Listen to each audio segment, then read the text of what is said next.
Jean Sol pour le groupe Les Républicains.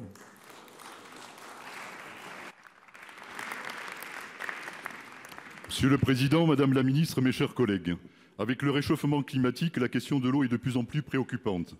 L'été 2022, marqué par une sécheresse record et généralisée, en atteste. L'eau est indispensable à une multitude d'activités comme elle est indispensable aux grands équilibres des milieux naturels. Notre pays s'est doté d'une législation qui vise un équilibre entre les différents usages de l'eau. Il s'agit de répondre à nos besoins tout en préservant la ressource à travers toute une série d'outils. Un de ces outils est le débit réservé. La loi interdit de prélever dans un cours d'eau si cela conduit à réduire son débit en dessous d'un certain seuil, et ce pour préserver la faune et la flore aquatique. Si le principe est vertueux, j'attire votre attention sur ces difficultés d'application et les dérives auxquelles nous assistons. Saisi par des associations de protection de l'environnement, le juge administratif est amené à fixer les débits réservés bien au-dessus de ceux décidés par les préfectures. Dans les Pyrénées-Orientales, des prises d'eau sur le fleuve côtier La Tête, qui servent à alimenter les canaux d'irrigation ancestraux, faisant vivre une agriculture maraîchère familiale, sont condamnées à être inopérantes et donc fermées par décision du juge qui a estimé que les calculs des services de la préfecture, pourtant très compétents, étaient erronés. Se basant sur d'anciennes études de volume prélevable, par ailleurs contestées, le juge fait une application maximale des textes en s'écartant de l'objectif d'équilibre entre les différents usages de l'eau, au risque de condamner les activités maraîchères locales et de faire disparaître le système des canaux qui contribue pourtant à la biodiversité locale. Ailleurs, à Sallanches, en Haute-Savoie, cette même interprétation maximaliste du débit réservé pourrait conduire à la destruction d'une centrale hydroélectrique neuve. Madame la ministre, ma question est simple. Envisagez-vous de modifier les modalités d'appréciation du débit réservé pour éviter de décimer les agriculteurs en les empêchant d'accéder à l'eau?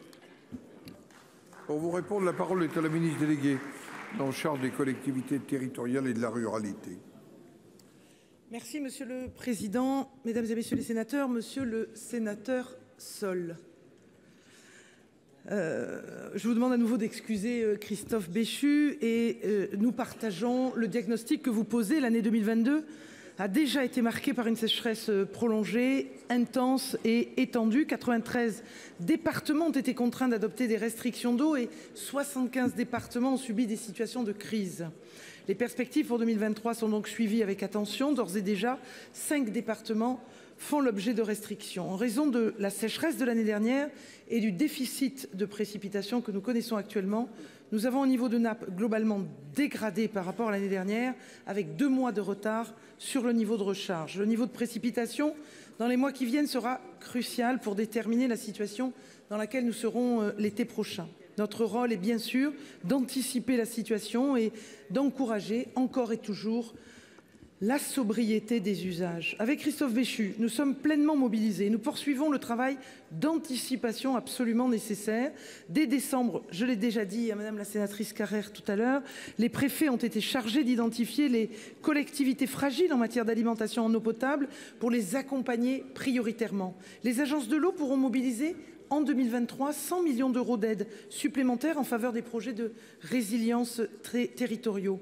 Les préfets coordonnateurs de bassin ont également été réunis le 27 février pour planifier des solutions liées aux problèmes de raréfaction de l'eau.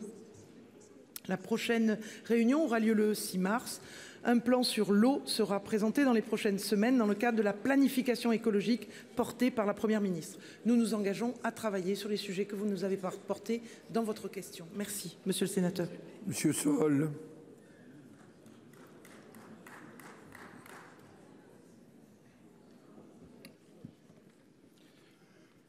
Les acteurs de terrain de la politique de l'eau, Madame la Ministre, ne peuvent plus se contenter de réponses dilatoires. Il y a urgence à modifier les textes sur l'eau pour prendre en compte les besoins légitimes de nos territoires, sinon les prochaines saisons s'annoncent explosives. Je vous invite aussi à vous emparer des propositions du rapport récent de notre délégation à la prospective pour éviter une panne sèche généralisée. Je vous remercie. Merci.